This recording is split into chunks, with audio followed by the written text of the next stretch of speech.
A £300 million scheme to ease congestion on the M25 will see sections of the motorway's hard shoulder opened as permanent driving lanes.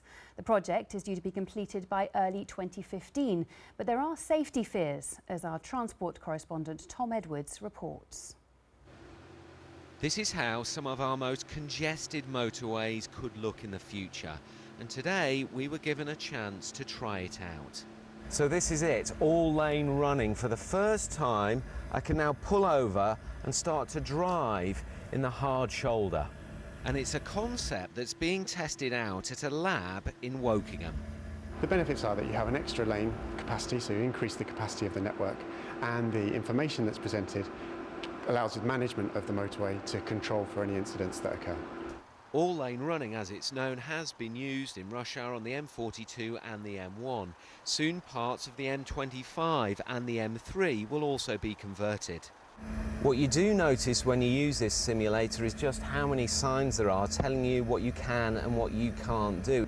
Now, the parts of the M25 and the M3 that are going to have these schemes were initially only going to be used during rush hour. Now they're going to be used all the time. The authorities are trying to find more capacity on our congested roads, and these schemes are cheaper than widening.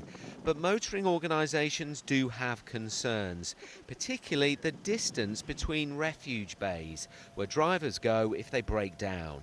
I think we are de-engineering this too much, this new scheme, and we need to look at putting in some extra safeguards, particularly night vision cameras, detection equipment, so that drivers who may break down are detected quickly. There will be some stops, and that's unavoidable, but what we have here in this environment is the ability to be able to control those, to control speed, inform drivers, but we can also detect these things very quickly so that we can inform drivers, and we also have an operational capability to go in and remove those vehicles as quickly as possible.